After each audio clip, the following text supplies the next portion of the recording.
Perfect. All right, well, welcome everyone. How are you doing? Good, yeah. Well, this is our second to last PLC, and our last PLC isn't so much a real PLC as what I'm hoping to do with the last one.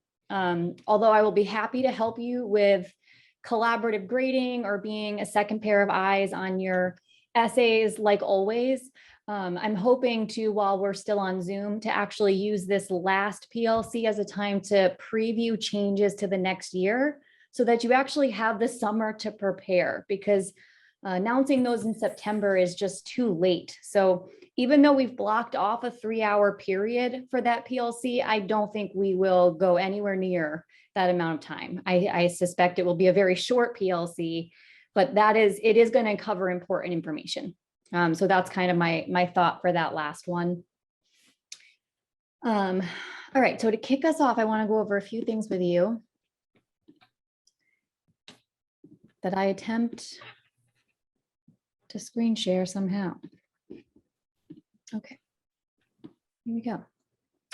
So you should have received in your package of materials for today this lovely handout about our digital anthology at Western called Unbound.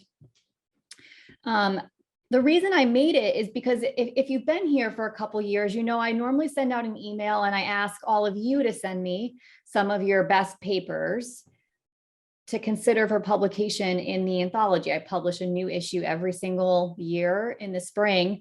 But what I wanted to do was treat your students more like college students and give them something that you could give to your students, and they can actually submit their essays themselves, just like our on-campus students do for this exact publication opportunity.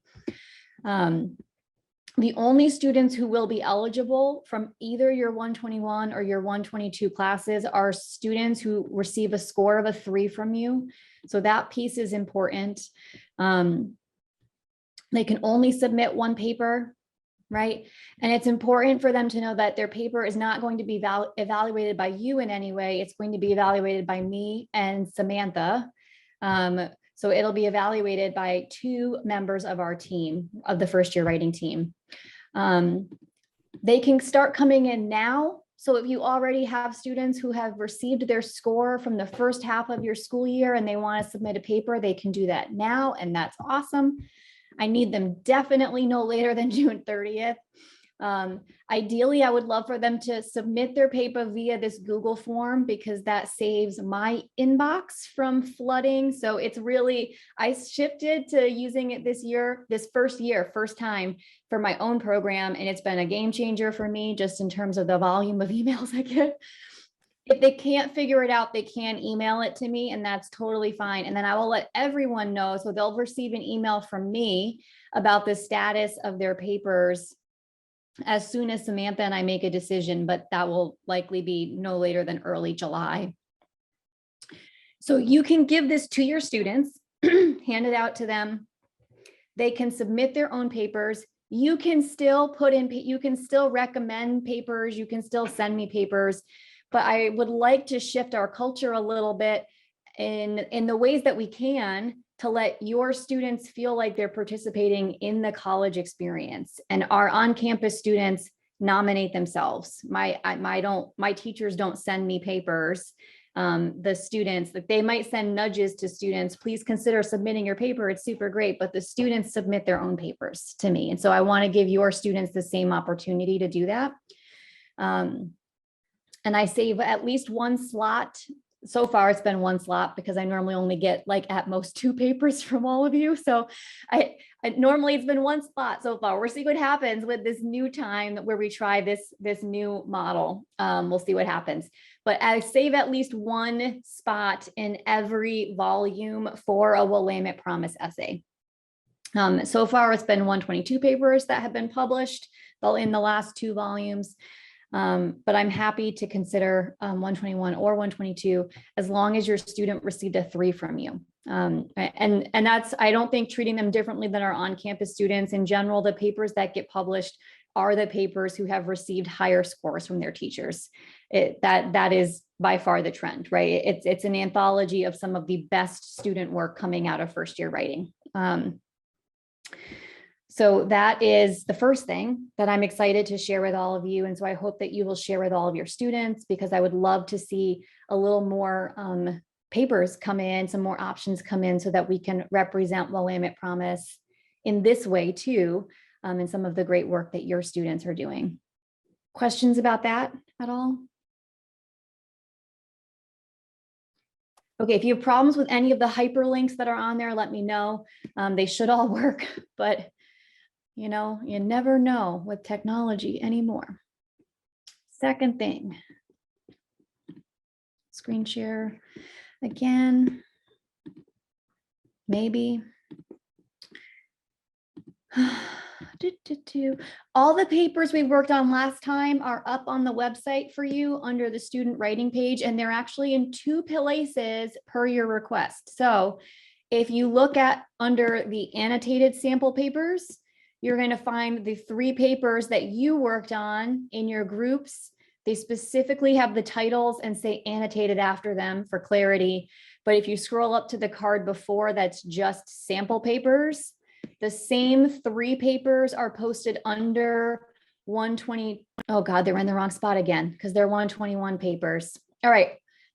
They'll be in the same spots, but I'm going to move them a 3rd time because I once again have posted them in the wrong spot. But they'll be on these cards under the correct headings. And these 3 are the clean copies, so that if you wanted to give them to your students and do the same kind of activity with them, you could. So that's where they'll be, but I'll move them again so that they're actually under the correct headings, because those were 121 papers and not 122 papers.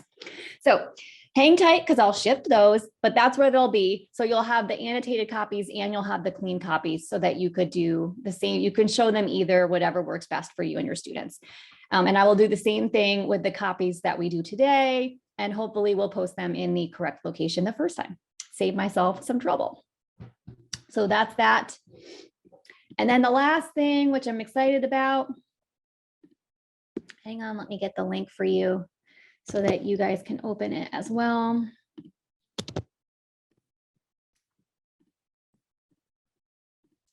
The webpage is live for the graduate certificate in writing theory and practice for in-service teachers who are tasked with teaching dual enrollment. So you can actually begin applying to the program now. It actually has an application button. It has information on cost to attend. It has other kinds of information about the admission process and timeline, but the website is live on that location. What I want to maybe show you, oh boy, is not the dean.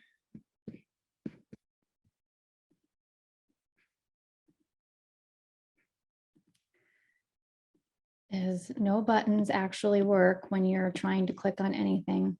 What I would like to show you, and I guess I will just try clicking on things that don't open. Oh boy. This is just infuriating sometimes. Here we go. What I will show you is that the 2 courses that are running this summer are Writing 540, the Writing Theory and Pedagogy course. So that is the course on writing, the writing theory and practice of college writing, first-year writing instruction. If I'm hoping that many of you will be interested in completing the full certificate, but if you have to pick and choose, I would love for, at a bare minimum, all Willamette Promise teachers to take 540. If you have to pick and choose, this is the one to take, this one. If you're looking at one course, this is the one, right? The other course that's running this summer is 596, the special topics course. And the topic this summer is teaching writing, supporting writing with multilingual students. And it's taught by one of our linguistics professors, who also is the instructor who does our TEFL program. He has a lot of experience teaching multilingual students from diverse backgrounds. It's a great course. It'll be a great course. So that will be the topic this summer, right? So if you have to pick and choose, the whole thing is 18 credits, but those are the 2 that are running this summer. The other 3 will run next summer. So if you are interested in completing the certificate, you can complete it next summer. You'll take the other 3 courses next summer and be done with the whole 18 credits. You can take longer if you want to. If you have to pick and choose and you're looking for, if you're only going to take maybe 2 courses because you only need 8 hours, the other course I would stress is the Ling 550 course, the course that is completely and entirely on genre. So if you have to pick and choose and you're only going to complete a couple courses, I would stress 540 and Ling 550 as your choices, but I would love everyone at a bare minimum to take 540. Yeah, the courses are self-paced. So they're online, they're asynchronous. So there's no live meeting times. There's no live classes that you're attending. They are 6-week courses.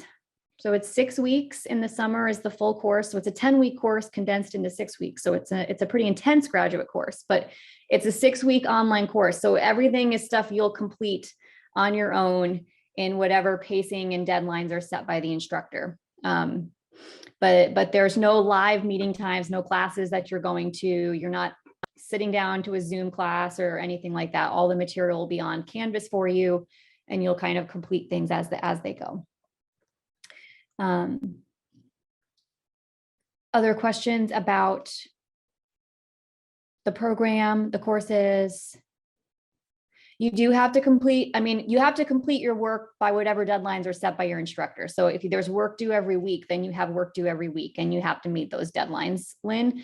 But yes, at a bare minimum, all coursework is going to be due by the end of the 6 weeks. But I can't vouch for how Rob has set up his course, right? So if he has work that's due every week, which is pretty common in a graduate summer course, then you have work due every week. So it's self-paced in the sense that you're working on your own, but you still, like any course, will have to meet whatever homework deadlines are set by the instructor. So that could be weekly, that could be totally by the end of the 6 weeks, but all work will have to be done by the 6 weeks. You can start enrolling now for the program, and I think you can enroll. I want to say that they told me that students can be enrolled up to like 2 days before courses start. So you have a lot of flexibility in terms of when you enroll and get submitted. The summer term actually starts, the first day of classes is June 20th. That's week 1 is June 20th. And that's when the 6 weeks begins. So it runs from June 20th to,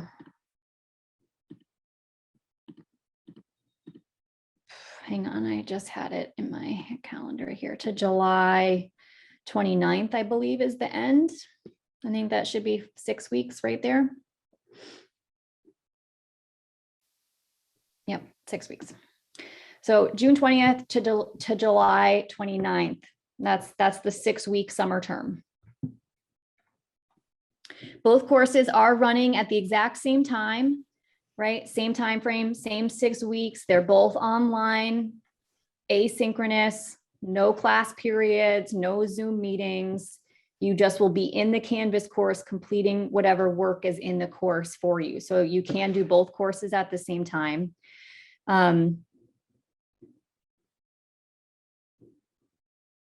Yes, and this is every year. Yes, every year, Donna. So they just are going to rotate. So these 2 will run this summer. And you start wherever, you can start at any place in the program. So next summer, you'll just begin with whatever 2 are running that summer, and you'll take the final 2 the next summer. You will only take the portfolio course, which will run every summer, when you've completed the first 4 courses. Then you'll do the portfolio. So yes, it's just 2 are going to run every single summer. They'll alternate which 2, and whatever summer you're starting, those are the 2 you're going to start with, and you'll take the final 2 the next summer. There's no prereq, so none of the courses are contingent on you having already completed something else, right? And you can, yes, and Addie has posted a couple times, the scholarships for the WESD are first come, first serve. And there's some information in the chat for you on how to apply for those. so that you can get funded to take the coursework, right? So the whole certificate's 18 credit hours. You do have to complete all 18 hours to get the certificate. To actually get the certificate, you have to complete all 18 hours. But there is nothing stopping you from picking and choosing if you only need, say, 4 or 8 graduate credit hours to shift you in the next pay scale in your district, and that's all you're interested in. You can totally cherry pick and take the 1 or 2. And I've told you, 540 is the one I would love everyone to take. If you have to pick just one, take writing 540.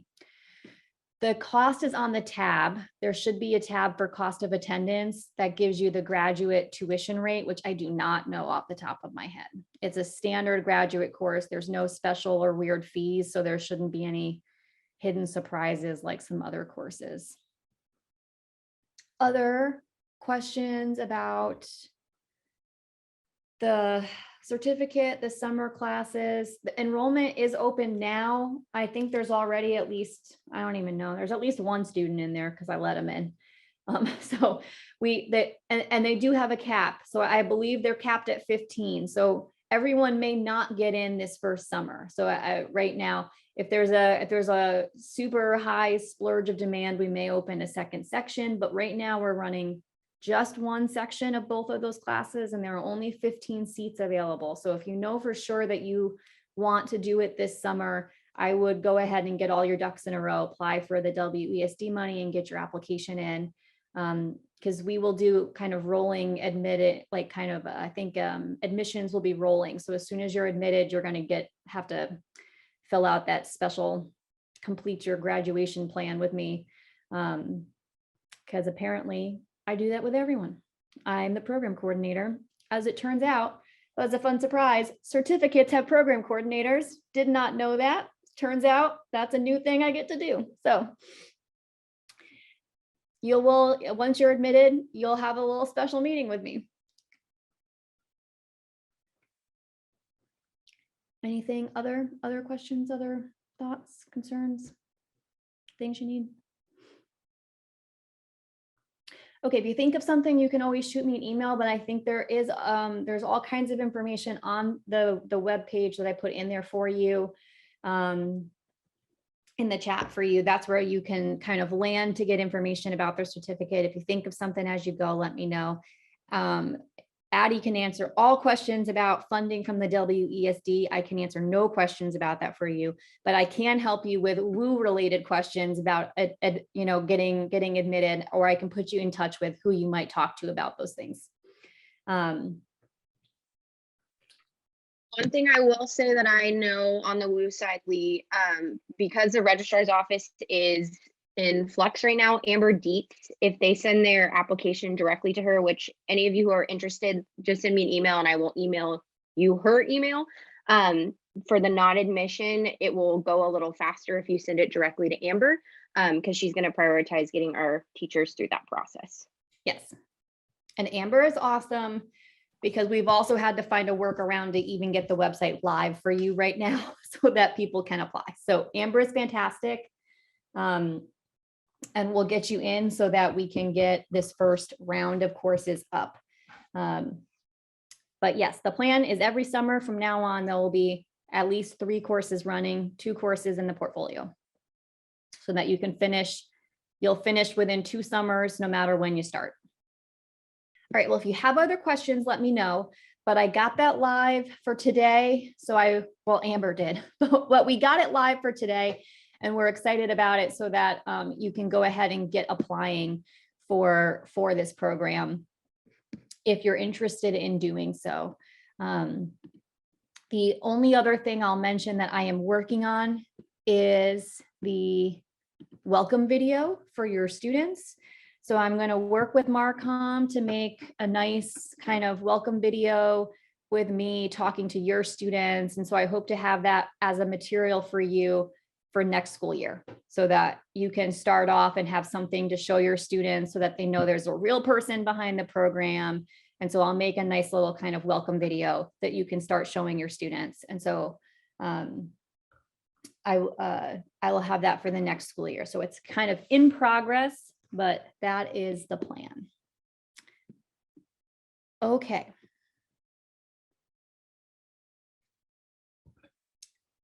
Yeah, I can't verify whether or not that number is true. I don't know enough about the graduate tuition rates on campus, but that could well be. Amber can probably help you though, if you want, like, if you need an exact quote for your district, if there's, oh, good. If there's funding available or whatnot, that's what we got.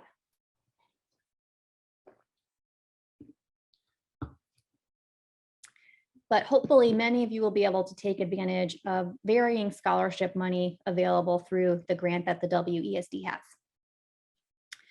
Okay, if there's no other questions about that, and do you have any updates you want to do now, Addie, before I just keep going? No, you can go ahead and keep going. We'll Okay. roll through. Okay, then I think because we are a little ahead of schedule, I think we'll just go ahead and jump into our discussion of the readings, and then we'll take a break in a little bit instead of taking one now, since we kind of have just gotten started. So like we kind of talked about last time, we looked at 121 exemplary papers. And so we talked a little bit about wanting to do the same thing with 122s. So we're going to kind of do a repeat of what we did last time, only this time I've pulled some 122 exemplars for us to kind of talk about, so that we have some of a kind of these, a sense of kind of the top tier. And I tried this time to pull some diversity in topics. But I think similarly, I think it gives kind of a range of approaches to how to score a 3. So we'll start and just kind of talk our way through each one. And we'll just sort of talk about the papers, much like we did last time.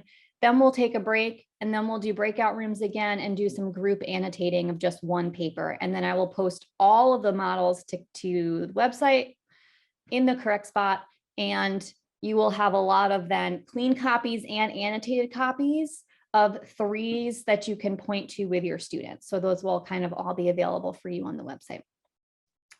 So I think we'll start with the one that's already annotated. And so we'll start with Alana's paper. So that's the immigration reform paper. And this was also the first Willamette Promise paper published in the first volume of our digital anthology on campus. And I think some of us have looked at this before in a PLC. So it's a good one to start with. So this one is already one on the website. It's already annotated on the website. And so we'll start with this one to kind of kick off our discussion of what makes this a top tier 3. I really like how well the author establishes efficacy very, very early on and very strongly. Yeah, I agree. I think the writer does a really nice job of establishing like really specific exigency. Like, I think that's kind of the thing for me too, right? I think students often do there's only 10 years left, global warming is a really big deal, and right, kind of a thing. And it's like, yes, but global warming has been a pretty big deal for many years. We just kind of keep ignoring it. So like, why right now? And I think this student does kind of a nice job of tying to some really specific reasons why this is important for us to talk about right now. Like, and so I think I agree that I think this student establishes a very persuasive exigency that's very situated in really specific moments. That's really nice. Yeah. I think one of the things, I've used this one before, I think one of the things that I've used it for specifically with my students is to talk about that thesis statement. Yeah. Because when we talk about argument as a, sort of a sliding scale or a spectrum, not asking kids to move from this position all the way over to the other end of the spectrum, but to ask, this this argument is predicated on the idea that you simply need to understand this. And so it's a sliding scale kind of movement. And I think there's a tremendous sort of sophistication and subtlety to that argument that I very much appreciated, because, and I think it's helpful for my kids to see that you don't have to slam something over somebody's head in order to create a viable and, really valid argument in a paper like that. Can you read Yeah. that statement for me? I'm having trouble finding the statement you're referring to. It's the one, let me pull it up here. In understanding why discriminatory actions and attitudes toward Latinos have increased since the 2016 election, it's important to analyze the way in which political rhetoric portrays Latino illegal immigrants in mass media, specifically in rallying support for immigration policies. That to me is the thesis statement. Because I read that as they're not really, I'm not sure that they're taking a position there, except that we need to analyze it. So I'm curious to know, can you talk more about what you're seeing that I'm not? So what I see is beyond the analysis is that you need to understand it differently. And so there's not a sense of like, you have to do this, like you have to change this. It's more of just, how can I get you to slide along this scale of understanding so that you're closer to my position, which is, I think in the inference here is that it's based on the exigency and what happened at Forest Grove is sort of the concept of like, this is not a positive thing, like political rhetoric is having a really negative outcome. Please understand that and move yourself closer to where I am from. Does that make sense? I think so. So, yeah, I find that really interesting. So for me, I know when Casey and I annotated this one, the sentence you identify is one that for us was kind of part of the exigency, right? Because it's part of why the argument really matters is because this rhetoric has this ability. I think that thesis statement doesn't appear until towards the end of page 3, myself as a reader. But I think it's perfectly fine for us to disagree about this.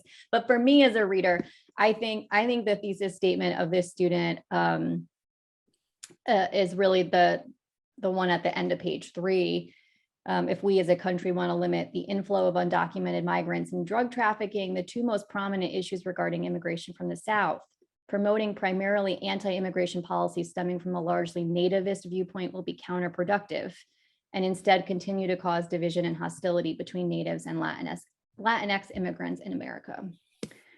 Because then I feel like the student starts to actually give reasons related to those things for the rest of the paper. The first 3 pages reads largely as pretty intense kind of setup and exigency for me. Well, and for me, I think maybe there isn't a specific thesis statement that we can point to, but that's what makes this paper not formulaic. It has complexity and subtlety. There's points where there's definite, acceptance of, yes, there's problems related to immigration, there's problems related to the border. Those are serious problems that need to be dealt with. And so I feel like there's a lot of respectful discussion with the yeah buts that people might come up with that just increases the complexity of the argument. So the fact that maybe we can't point to just one sentence, I don't necessarily see as being a bad thing, because by the end of the paper, I get a very good sense of what the student is saying, and I definitely see an argument. Yeah. Amount of information, that quality research that's in the paper speaks to a higher level student and just a really developed discourse.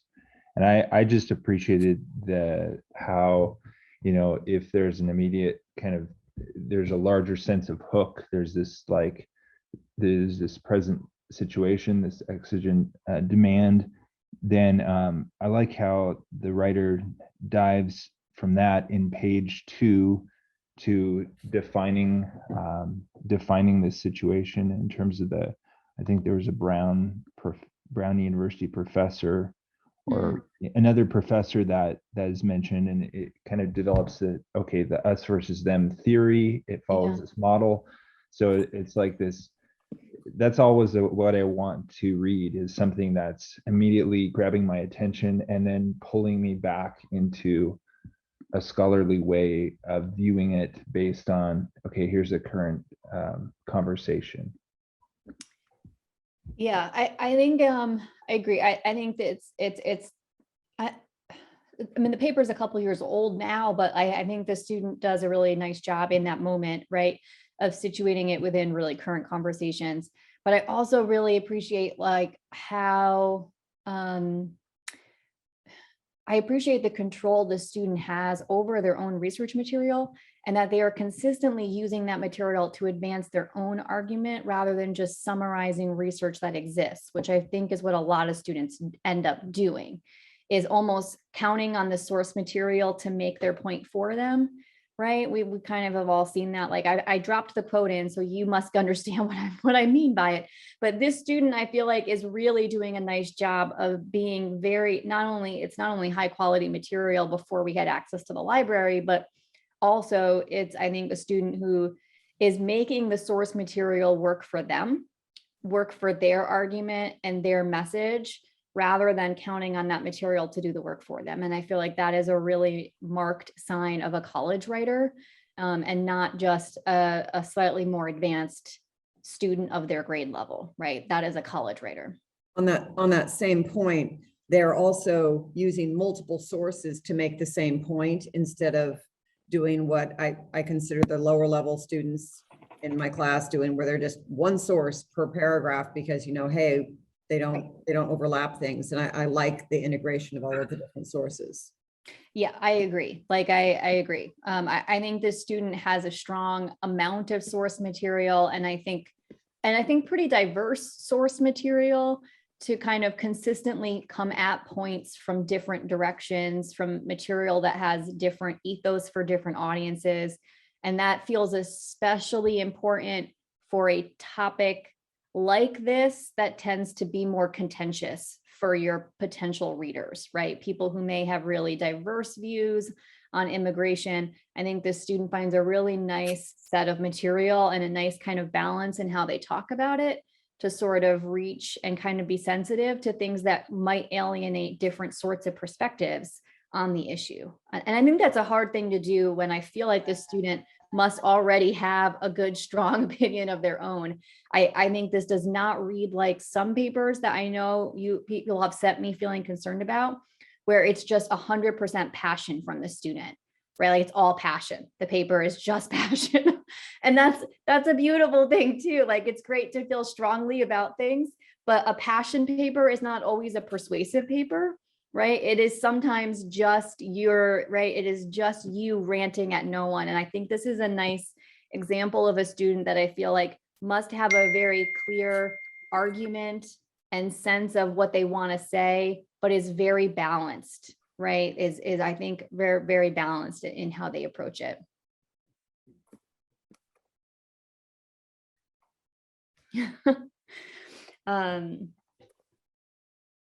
And so, yeah, I feel like this student just covers this topic just really, really, really well. At probably a tough time to do it. Yeah.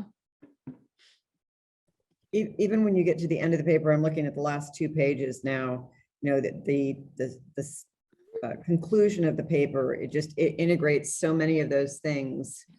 To me, it doesn't just go back to a single point. It pulls in a bunch of different things and uses language too that to me tells me that they really understood what the topic was. Yeah. I mean, this is a tough topic, and one that I think it would have been really easy for a student to lose themselves in and not be able to kind of weave these pieces together and just have a very kind of surface level paper. And so I think it's a sign of like the sophistication of this paper, that these signposting and threads are kind of carefully attended to all the way through, even into the kind of the conclusion. Sorry, I was gonna ask, Lee, is the focus narrow enough I mean, I think this, for most students, I would probably say no. I think this student does a pretty good job of what is a kind of a broad topic, like, right? I would be concerned just generally off the bat, hearing this as the topic. My instinct would be to say, this still seems pretty broad. I think in this particular case, the paper comes together pretty successfully, but I don't know that this is a topic of this level of handling that the average student would be successful doing. Because I think this could also very easily be a broad kind of topic that you lose yourself in. And so, I mean, because I hear what you're saying, like, because I think this is sort of a broad focus on just sort of political rhetoric towards a particular group, which I think is still pretty big. Yeah, go ahead. No, I was gonna say, like, I agree with what we've been talking about so far, but I think if this was a student in my class, I would say that it feels broad and that there are some ideas in this that maybe you want to steer towards and focus more directly on, because it feels a little bit catch-all in some ways. So. Yeah, and I think that's fair. I think that's fair, right? I don't think a 3 means the paper's perfect, right? I mean, writing is not perfectible. That is just a threshold concept in the field. And so I agree, right? I think if this student was going to continue working on this paper, there are some lovely nuggets in here that I think you could deep dive into and get an argument even more nuanced and even more persuasive, right? I mean, 100%.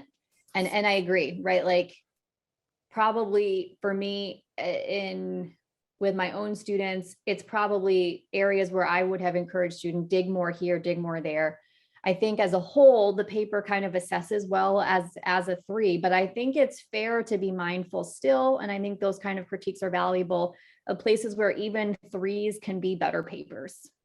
And that's fine. I mean, that's kind of, I'm just sort of imagining what I would say to students if I was using this in the classroom. Like, what would I say to students? And I think that, I would be saying that there are many things in this that indicate the student is a very strong writer. And these are those things that we're seeing. And being a 3 does not mean being perfect, but we can continue to improve. And I think that's something like when the kids are doing their reflection letters, this idea that passing 122, even with a 3, does not mean you're done as a writer, right? That there's, that, like, I think that they see it as an endpoint and not like, okay, there are other things that we need to do. And so having that conversation with students about why this still has room for growth is valuable, in framing this as you're still on that journey as a writer, yada, yada, yada. Yeah, I wholeheartedly agree. It's a thing I routinely do with students. Students always want to see, what does the A paper look like?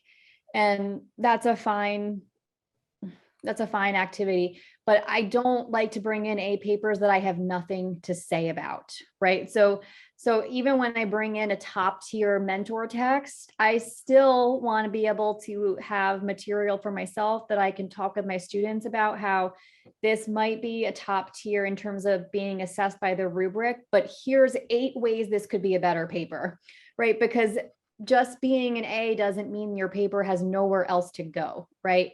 At a certain point, we have to assess everything, but being assessed doesn't mean that your paper's done and it's perfect and nothing else can happen to it, right? Like, so I agree. Like, I think it's good to bring in mentor texts, that even great ones, that you still can say, this could be better in these ways. And I think that's valuable to help students not think A means perfect and I'm done. And yeah, David, I think this had a pretty extensive annotated bibliography. That's Jonathan, just piggybacking on his question. I was wondering about the works cited, because I think I counted 18 different sources, and the student is very well read in the topic. And I think maybe that lends a little bit to the maybe the broad flow, because they did do so much reading on this topic, evidently.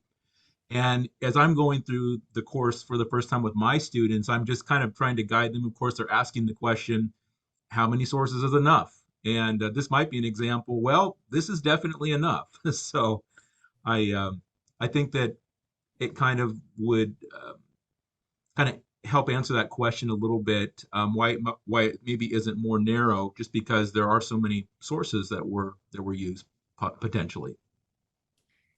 Yeah, I mean, we try to get students to read more than whatever is required for use, right? So because otherwise the danger is you say 5 sources are required. And so students find the first 5 sources that they can that lines up with their thesis statement and they're done researching. Great, I'm done researching. That's why we don't do annotated bibliographies, because they're not useful for this reason.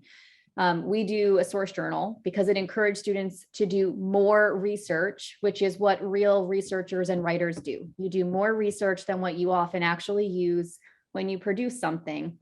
And so I think, right, and again, this could still be narrower, but right, the reality is your students have to have a certain number of sources in their paper to be eligible for it to even qualify for passing. But they should be reading more than that. They should actually have more research than that. They should have done more research than that, even if it's just to pick what actually are the 5 best sources I can use. You can't determine your best sources if you only had 5. If 5 is all you have, they're not the best sources. They're just the 5 you found, right? Whereas if you read 15 sources, you read 15 sources on your topic. So you feel like you've built a little expertise in being able to talk about the issue. And from there you go, these are the best, most persuasive 7 for my argument. That's a better move for your student. That's a more sophisticated college level researcher, right? Because in general, we very much try to steer students away from saying you need 5 sources, find 5 sources, summarize those 5 sources and just shove them in your papers, because that's not a good researcher. And that's not an authentic writing process for anyone who actually does research to produce a piece of writing. So, right, thinking about, I would think about ways in which you can foster an environment where students read more and do more research than what they minimally need to meet the requirements, so that they are instead choosing their best, most persuasive sources to support their argument rather than the first 5 that they land on. Good. Yeah. Thanks for that feedback, Lee. That's helpful. Good.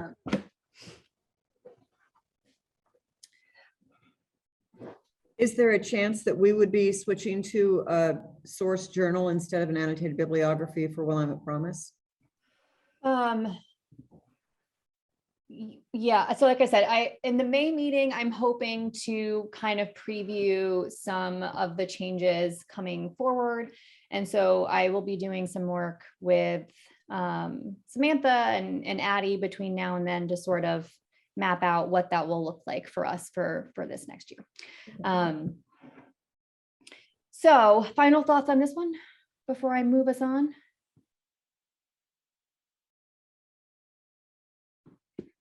Okay, let's move on then to, let me open my folder. Let's go ahead and just jump into Federal Disconnect as our second paper, which is also published in our second volume of our anthology, which is why it's formatted differently than the other papers you were sent.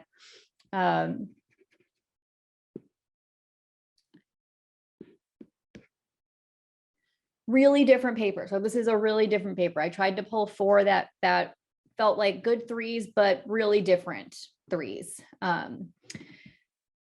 So let's talk about this paper, particularly, right, the things that make it score in this way, right, that make it kind of stand out as a 3.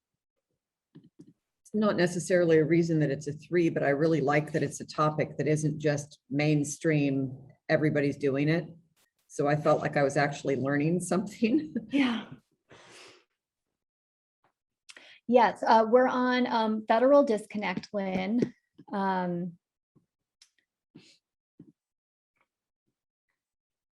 Yeah, I agree. Right, I think I mean, for those of you who've been around longer, you remember with our older readings, we were reading a lot of the exact same paper, like a lot of times, right? But one of the things I've liked about this new shift to these more umbrella topics is that I would agree that I still end up reading a lot of pretty mainstream sorts of topics, but I do like that there are more surprises like this one where I'm getting where I'm starting to get papers now, where I'm starting to find portfolios with papers and topics that are surprising. And so it's one of the things I like about this new sort of model for our readings.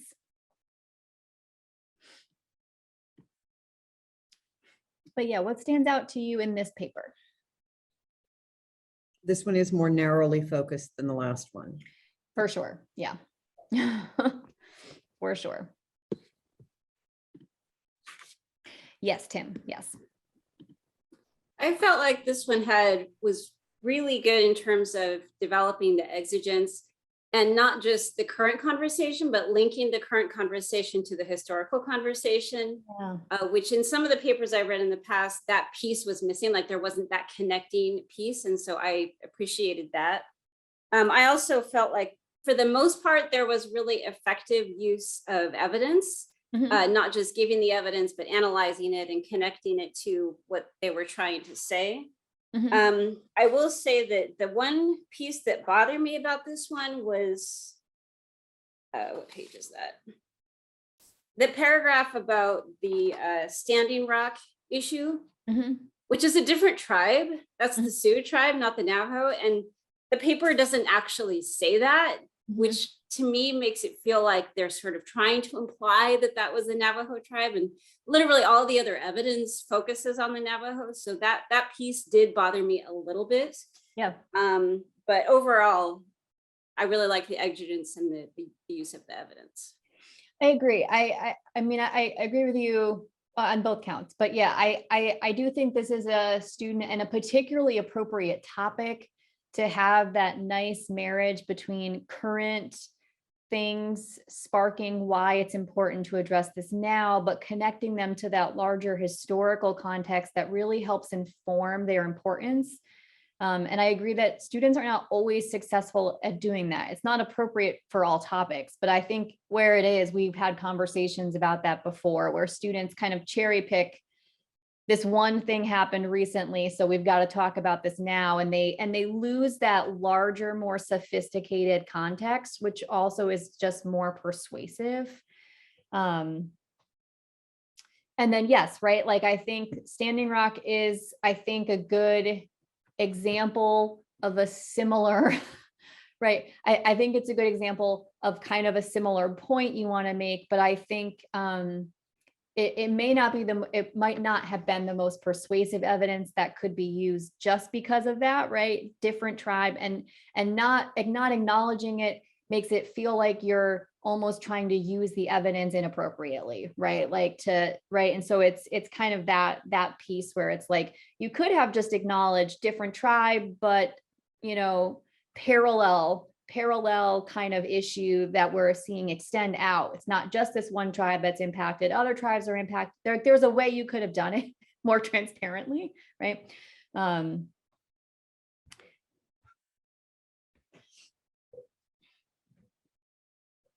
But yes, other thoughts?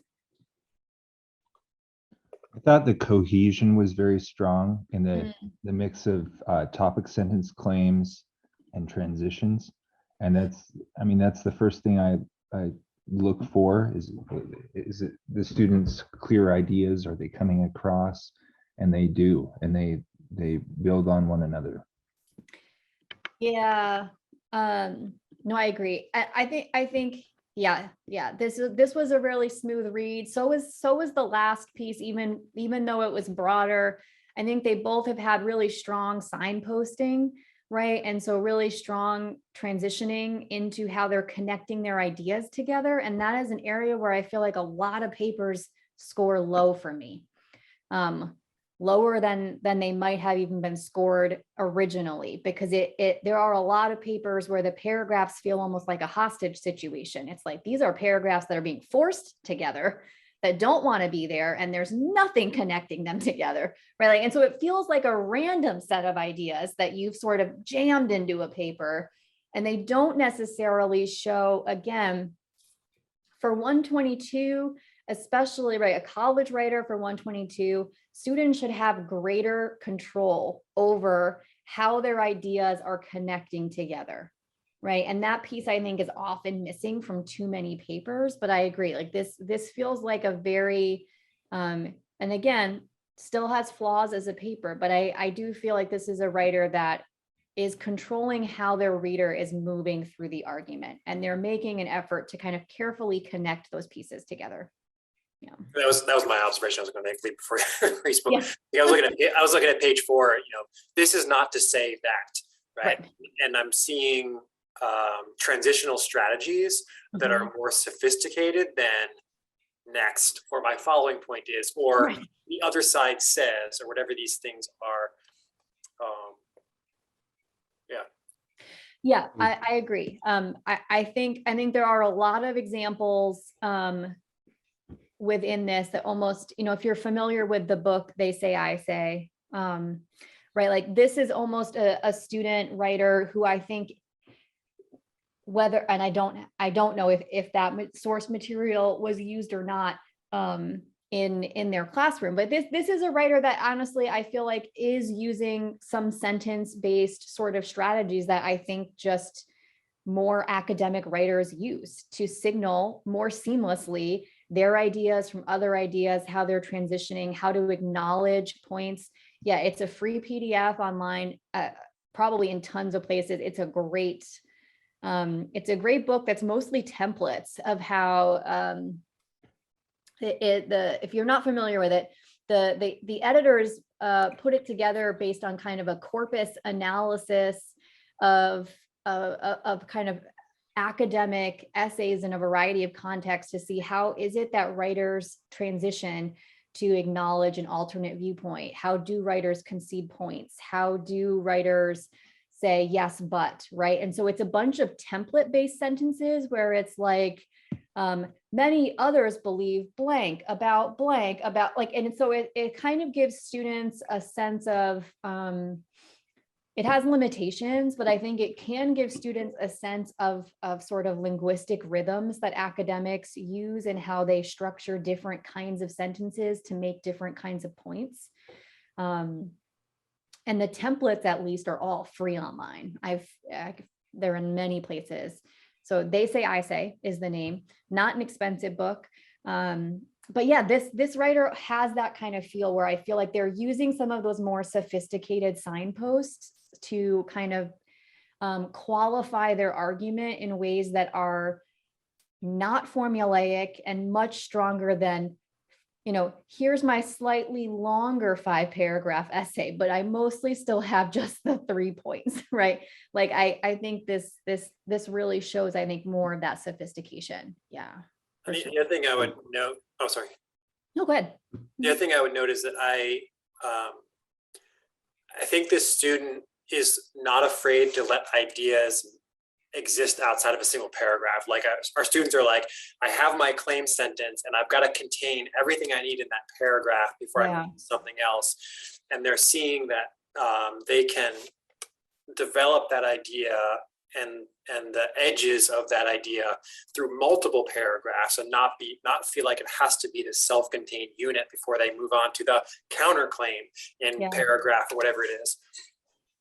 Yeah, no, I would agree. I think our stronger papers are going to be the ones that say, this point's really important. I'm going to spend 2 paragraphs on it, right? Like I'm going to connect this idea has a deep connection to this next one. So it's going to bleed right into that next paragraph, right? Like, because I think trying to do one idea per paragraph is fine sometimes, but also I think is still clinging to that 5-paragraph essay formula, right? Like all my ideas have to fit neatly in these tight little units. And again, it's just not how most real writers write, right? Sometimes our ideas take multiple paragraphs to explain, right? And I think that's a good thing. And a subtle shift can create a new paragraph. I also wanted to talk about, David had mentioned how many sources there were in the last one. This one has 14. Yeah. And it's kind of nice to be able to show students, look, here are these two really high quality papers and look how many sources they have. Yeah, you only may have to have so many, but the really good papers did more. Yeah. So this was my student, and the problem with this paper at the beginning was she was very passionate about this subject, and she did a great job of turning it into an argument that wasn't hers. You know what I mean? She started with the standing rock, and she was going to write more about that, and then ended up being just, as you guys have discussed, one additional part of it. But she did so much research, it kind of blew my mind, more than I was capable of. I asked her to teach the class next year, but what I like about this paper is how she was able to get all kinds of intelligent feedback and actually really do the work to make it happen, because it was a bit of a rant for a little while, and then it evolved into something completely different. When she discovered the Navajo thing, she'd already done all her research, and then she just jumped into a whole nother thing. So it's a good example for how to effectively use research, in my opinion. Yeah, I mean, I think for me, one of the things that stands out about these two, speaking of the volume of research, right, is that I do think to some extent that can look scary to students, but I think these students actually, even they have developed an expertise and I think a competence in talking about their topics that we don't see in other kinds of papers. And we don't see in the other levels of papers where you have 5 sources. You may not have actually read enough to actually be talking about this topic knowledgeably, to really have the ethos to make some of these claims as boldly and confidently and persuasively. And so I think these papers really show too that these writers have done enough research to have kind of earned their right to stake a claim and make a strong argument, to make bold statements, because they've really put their time into trying to understand the complexity of the issue, such as you're always able within the constructs of a classroom, right, which is limited, but right, like you're really making that effort to do that.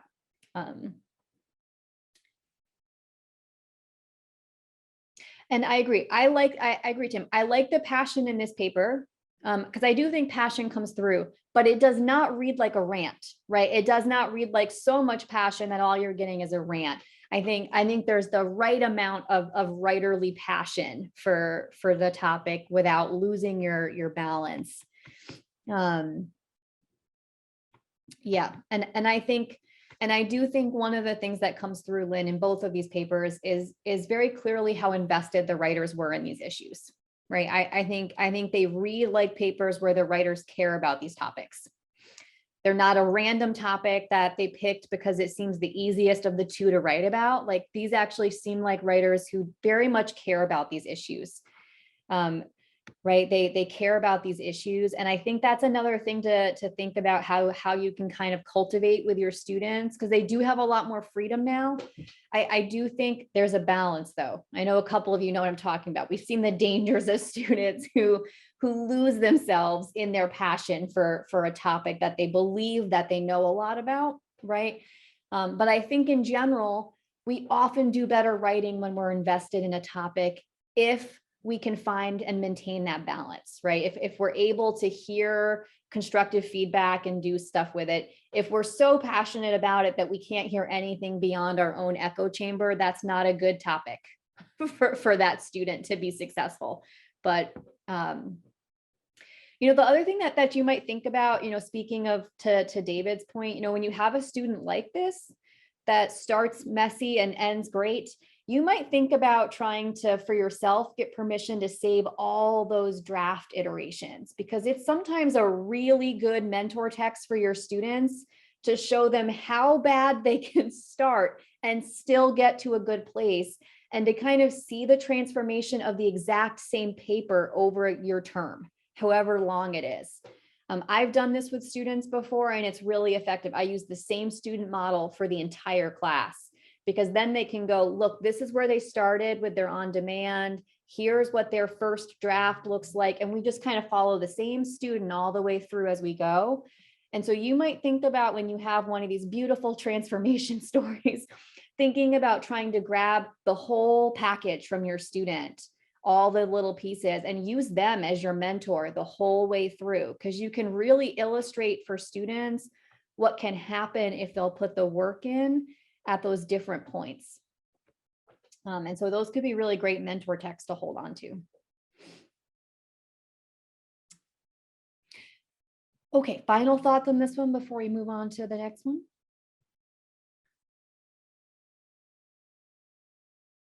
Okay, then I think we'll go next to,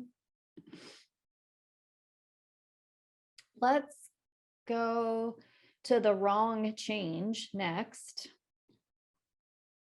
Why Medicare for All is not the solution. Oh yeah, and that's even just chapter 1 of the They Say I Say book. I'll see if I can find the link to the full text, Addie, to send, or I can put it behind the firewall on the website. So tell me about Medicare for All. Sort of like the other two that we've gone through, I felt like this one did a really good job of connecting to the current conversation, starting with COVID, really well-developed exigency. 14.5% of American adults are uninsured. Yeah. And an organization that really works. I sort of enjoyed the fact that their sort of two strongest arguments came very late in the paper. Yeah. The paragraph that starts with, so what happens when we deem high quality care too pricey? And then talking about the Massachusetts Healthcare Reform Act that didn't go so well. I felt like that was a really effective way of building their argument, and in a way that was not formulaic. Yeah. Yeah. I think there's some, yeah, I agree. The exigence was really nicely handled. And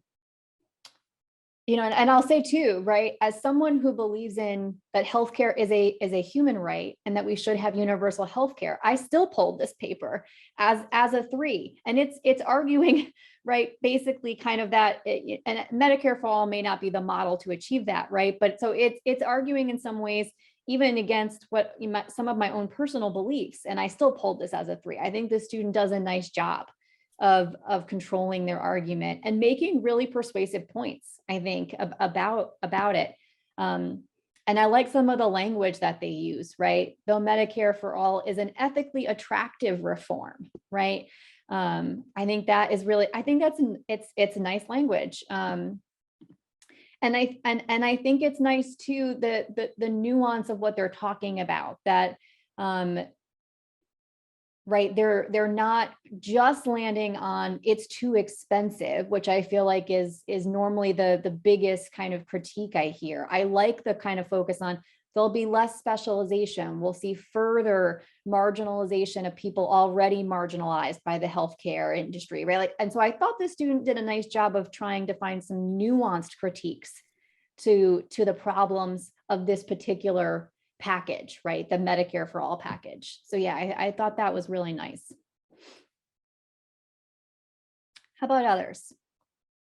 It's such a complex topic looking at Medicare for All here. And I think they did a really nice job of giving us enough details that we felt informed, and particularly looking at the difference between Bernie Sanders' plan versus Joe Biden's plan, giving us enough where it didn't feel like we're being beat over the head with so many statistics. Like, here's what it might look like. It was enough for those of us who might not know about Medicare for All to have an introduction to it. And then they were able to pivot over to those other pieces you're talking about, the ethical dilemmas, what can come from it. So I thought it was a nice job of, here's some research that's helpful for you, but not going to tidal wave all these statistics and information.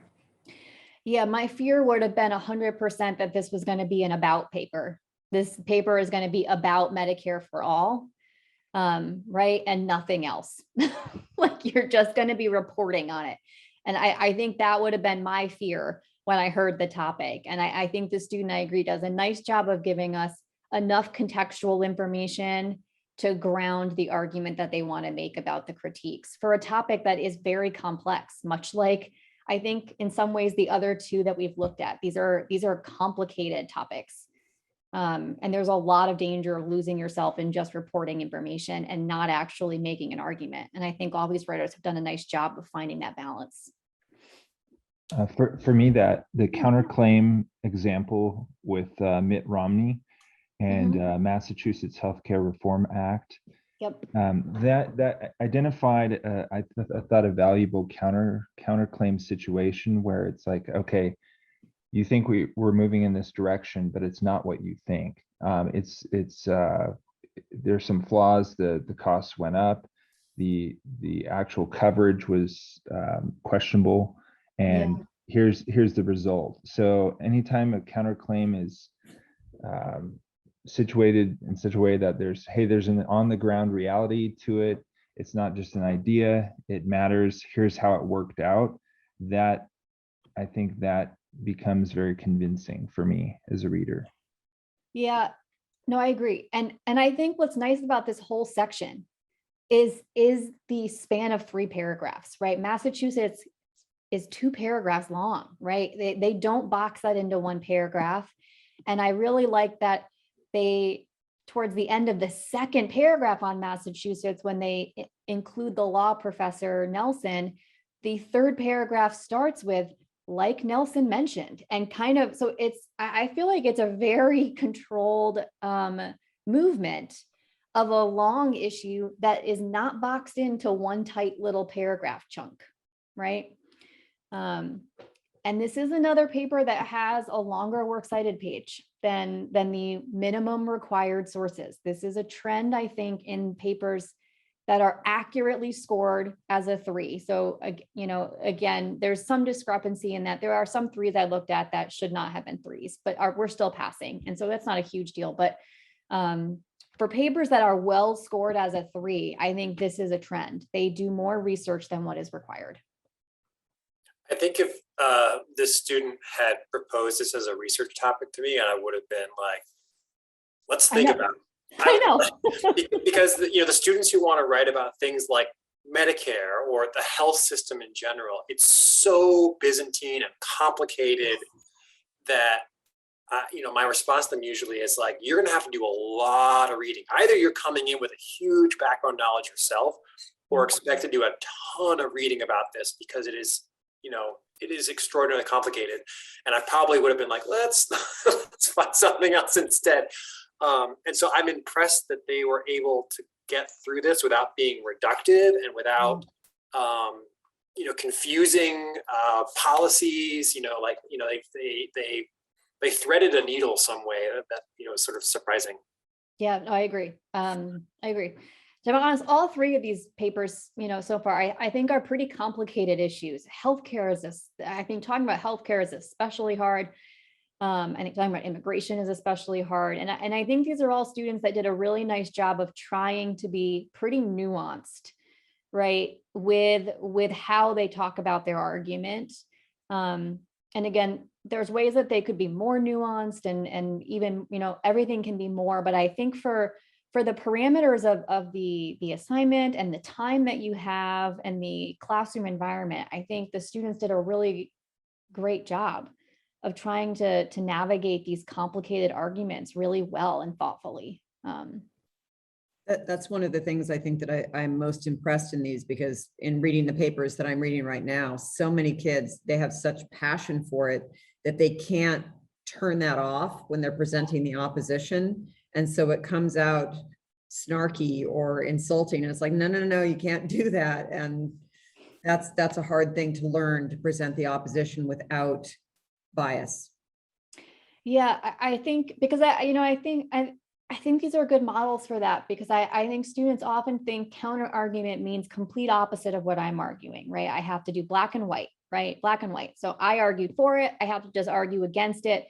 And because I don't believe that, it's this really straw man kind of argument, right? Counterclaim, right? The easiest things you can think of.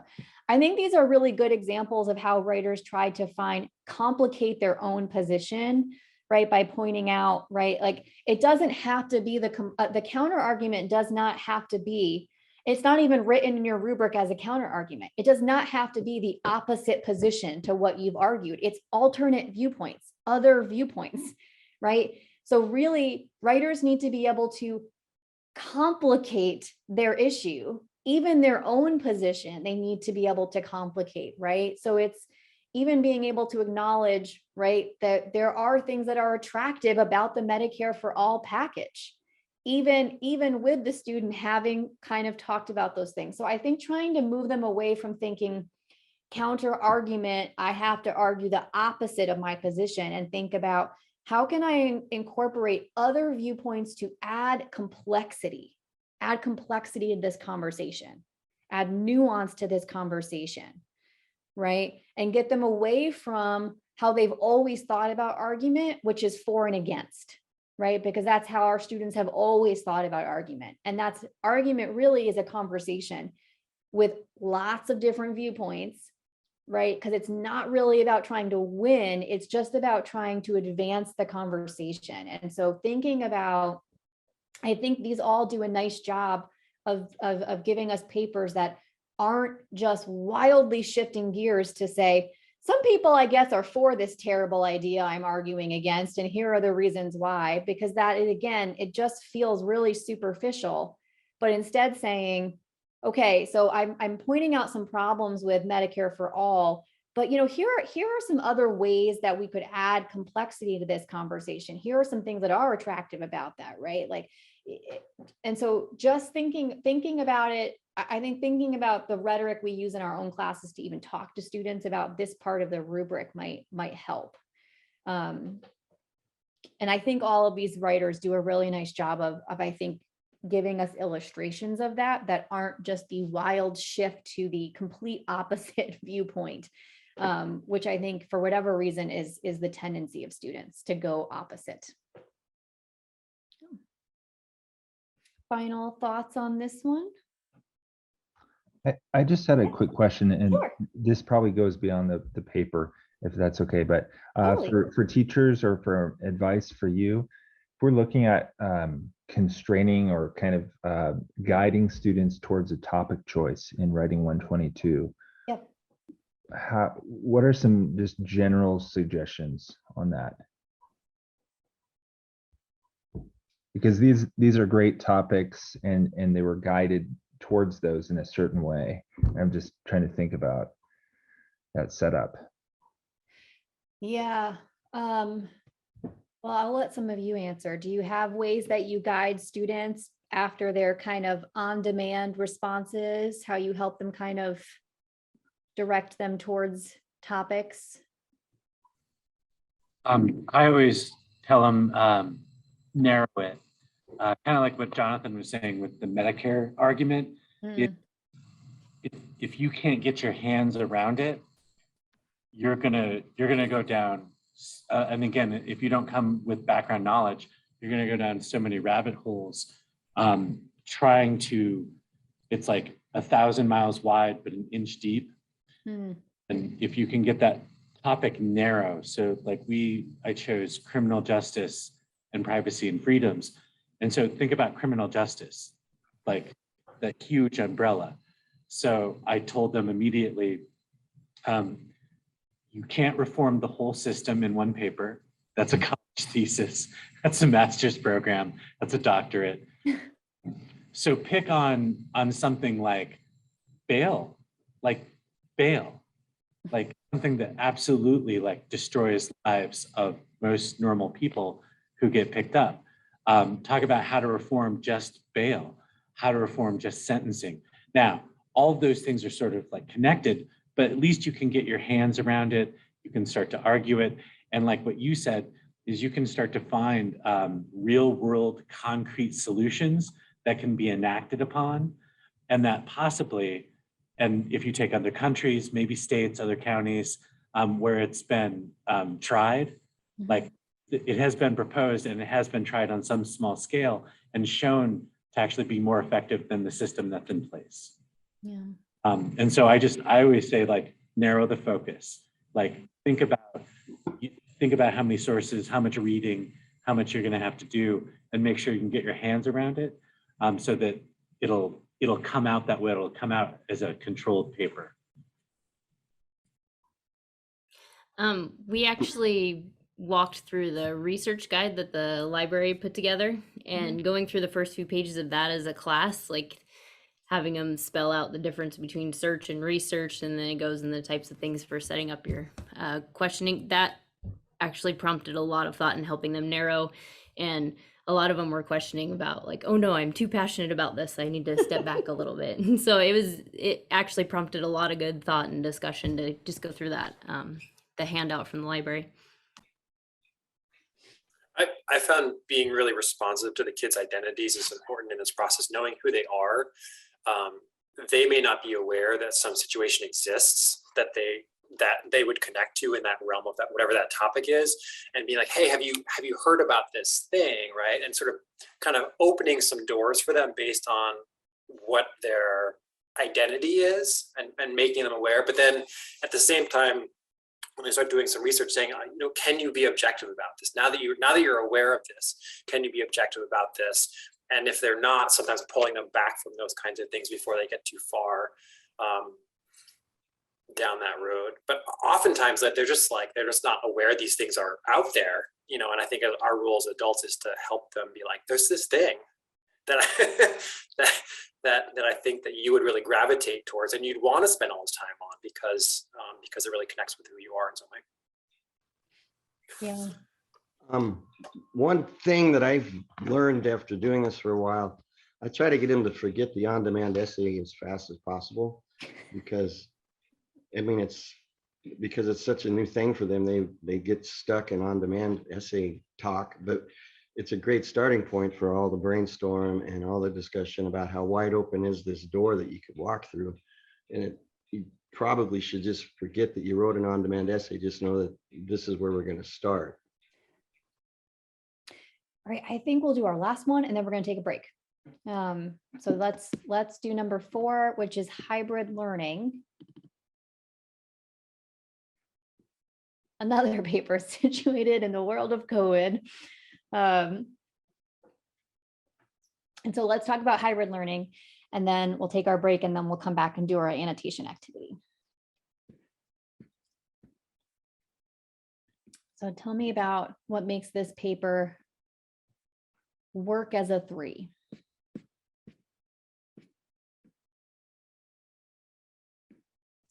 The overwhelming theme of all 4 of these is just their very tight connection with the exigency. Yeah. I think these last 2 in particular, being so grounded in kind of the COVID moment. Yeah. This one perhaps more than any of the others, I think. What I kind of enjoy about this paper is how much of a this is happening right now kind of topic that the student chose, right? Because it's like everything about their argument is just so situated in very much this ongoing moment that we're embedded in. And so more than the others, which all I think have longer kinds of bigger sorts of context, I really enjoy how much of the right nowness is really happening in this particular paper. I like too that it sort of begins almost with a rhetorical question. Many school districts are still unsure if they should continue providing hybrid learning as an option, and that's true. Yeah. It's the current conversation, and they sort of use that. It's not really stated as a question, but it functions as a rhetorical question, because then the rest of the paper sort of attempts to answer that. Should we still be offering it? I appreciated the complex, reasonable argument that, yeah, for some kids, it's great. They've got good Wi-Fi. They've got a quiet place to work. I can attest to the fact that a lot of my students didn't have a quiet place to work, and they volunteer to read aloud, and I'd hear the TV and the radio and the little kids screaming in the background. So again, like the one before it, really reasonable response to other viewpoints. Yeah, for some people it works. The paragraph about college online learning had some interesting evidence, but it was unclear to me if it was synchronous online learning, or if it was just like the canned program, watch the Yeah. videos and take, and I that's sort of comparing apples to oranges. And so I would have liked if that part had been specified. Yes, this was still, synchronous learning the way many high schools are doing it. Or if it was in fact like Edgenuity or, Compass Learning or one of those programs. The last paragraph was awfully long. Like if there was one thing I would point to, it's like they sort of restated almost every point they made in the paper, which was a little bit unnecessary. Yes, I read your whole paper. You just remind me of it, but it's not really necessary to restate everything. So that was my one real criticism, was the last paragraph. It's too long and too detailed. Yeah. No, I would agree. For me, I think if I had to pick, I think this is the weakest of the threes for me, right? Like this would be of the threes. I think this is the weakest of the threes. Because even in threes, I think there's a spectrum of, strong to weak threes, just like twos and ones, right? I think there's a spectrum. So for me, this one would be the weakest. But I agree. Like I did like the efforts this student made to basically sort of, I think ultimately kind of argue that hybrid leads to too much of a lost critical learning experience. But even with that as their argument, I appreciated their efforts to illustrate ways in which hybrid learning can work for some people sometimes, and that's important, but that there are other ways in which there are these equity gaps, right? You don't have internet, you don't have access to Wi-Fi, you don't have a quiet place to work, you don't feel safe in your school, right? Like there are these kind of, the reasons it works, there are these equity gaps. And so I did appreciate that kind of, again, level of nuance to something happening right now. I agree with you about the college paragraph, in part because I also think trying to compare college online hybrid learning to K-12 online hybrid learning is already apples and oranges, just in terms of college is already a world where we do that. So many of us already know how that works, have the infrastructure for that to work, which is different than K-12, where that was thrust upon many of you for the first time ever with little to no support. But that's already apples and oranges. Not to mention, right, that there are different kinds of hybrid, right? Hybrid synchronous, hybrid asynchronous. There's a lot of variability there. So I agree that they could have just made their argument more persuasive by just honing into the one learning environment instead of trying to cover more than one. Yeah. And sure, paragraphing could be improved. Yeah. How about others? So this was a student of mine, and the college paragraph was one that we kind of went round and round about. Yeah. Because the research really wasn't there that they needed for the high school. Right. There was plenty of this about the college environment. So we had this conversation, is it academically honest to extrapolate research on college stuff to the high school level? And so there's a phrase in that paragraph about, there's a limited amount we can learn about this from this because blankety blank, however, like that. Yeah. And that was sort of where we landed, was like, just, from an academic honesty standpoint, say, I understand there are limitations to this. And so I'm going to be really careful about wading into a direct comparison. Yeah. And I think that is nicely done. And I did notice that. And so I do think it's a nice and a strong effort to kind of point to, I'm trying to use what's available. And I liked that sentence, which I now can't locate, but I did notice it when I read through it and did like that. That was our compromise.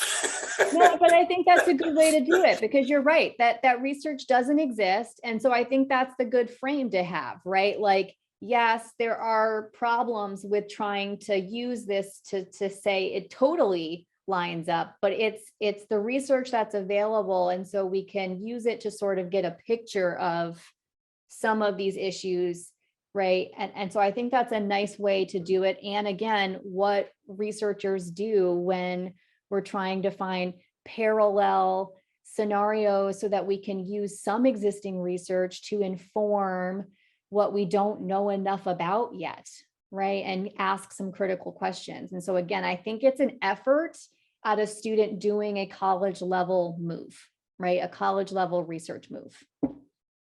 Thanks, Kara. Right, I mean, of the four that we looked at, right, this one has the smallest works cited page, but that also makes a lot of sense to me too, on a topic that you're writing about for something that's happening literally right now, where we literally just don't actually have a lot of research on hybrid learning in the K-12 world, because this was happening kind of for the first time ever for many of us. So it makes sense that there's less research available to draw on for a pretty small topic focused on something happening right now and ongoing. So it also makes sense to me why this one would have a different scope of research than the other three papers that we looked at. It does impressively have 2 academic sources, Yeah. but all of the rest are more popular media. Right. I mean, and some of that is a product of, yeah, I think the rest can be reasonably assessed as credible. And I think is a product of the fact that we have had very limited access to the library, even more so in the last 2 years than prior to that, and definitely more than now. So I think even, yeah, so we've had to be pretty flexible with what we can make happen for sources for students, definitely in the last 2 years. And so I think that's fantastic, but I'm certainly excited about our new reality for sure.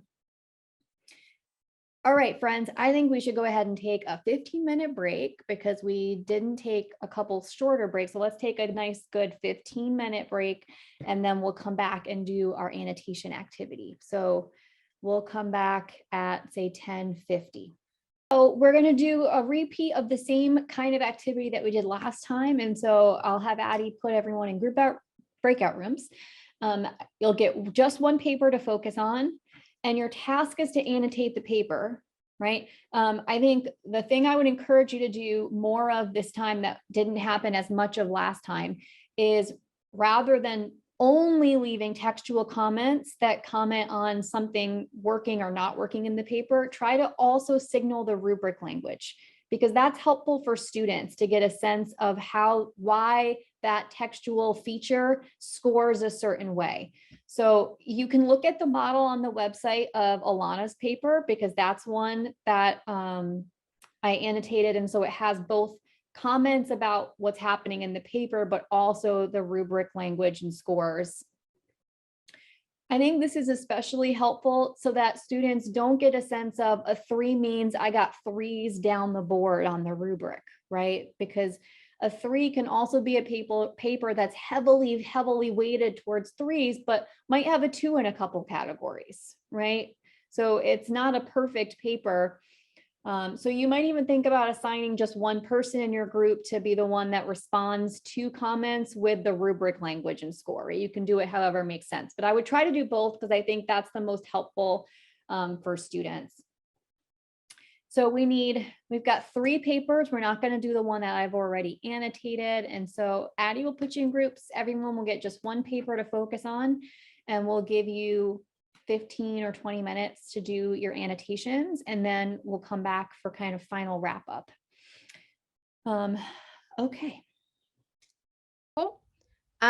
Reminder to just be having your students do registration and payment in the systems. I can send out links again, so you all have those links, but just make sure that students are doing those processes. Student registration is due again in the middle of May, because that's how you can add them to your sections. So if you go to add a student and they're not in there, that's a very good indication that they haven't finished that registration piece. So just know that that might be something you need to prompt them to do. Until your students are registered, you can't add them to sections, but you can pre-create your sections even if your students aren't in the system yet, and go back and add them later. So make sure they're doing that registration piece. Student payment is live, so they can do that right now. I think I've said this 100 times. We'll refund them any amount that they pay us. If it's an incorrect amount, and or they don't earn credit. So there is no penalty for them to do the payment sooner rather than later. And we also do have our free and reduced lunch waiver that is available for students if the $30 is just absolutely prohibitive for them to be able to participate. Please encourage them to fill out that fee waiver, and it is available on our website. The last, oh, sorry, go ahead. Yeah. So when I was on OR Skills yesterday, the day before, it looked like there's no box anymore for student has confirmed registration with Western Oregon. Is that? There should still be, I will look at that. It should still be on there, and that, thank you for bringing that up, because that's something I meant to talk about. If you have students who are unregistered, but they're in the system, as many of you know, that's a disconnect between our system and Western Oregon. It just means they need to complete that second half. There should be a lot less of those this year than there was last year. Last year, there was a big break in the system for a long chunk of the year that created a lot of unregistered students. Just know that that unconfirmed does not prevent them from earning a grade. It doesn't prevent them from getting a transcript. It just means when we go through that process, there's a lot more manual things for me to do, but we can fix it if it doesn't get fixed. On our website, and I'll pull it up really fast, maybe under student registration, there is 2 different links. So the register here link is the link that all students should be using if they've never registered in the system before. But if they're unconfirmed, what you'll need to do is send them back to that complete WU registration only. So it'll take them directly to Western Oregon's website where they don't have to fill out the OR skills piece, and it will then prompt the systems to connect the 2 records.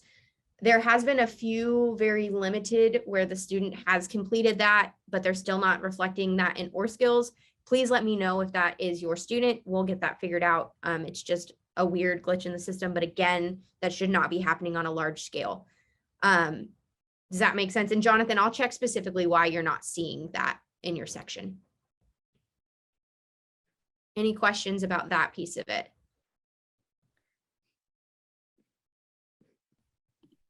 Perfect. And the last thing is an exciting thing, I think. It's an opportunity for me to see you in person if you would like.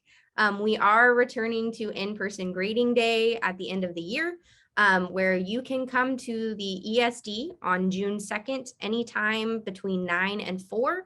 You don't have to stay for the whole day if you don't want to. You can just come in and use our scanners for a couple hours, or if you just need some hands-on OR skills help, you're welcome to come to the ESD so you can kind of have that time and space away from school to be working on some of these things that you need to do to complete your year.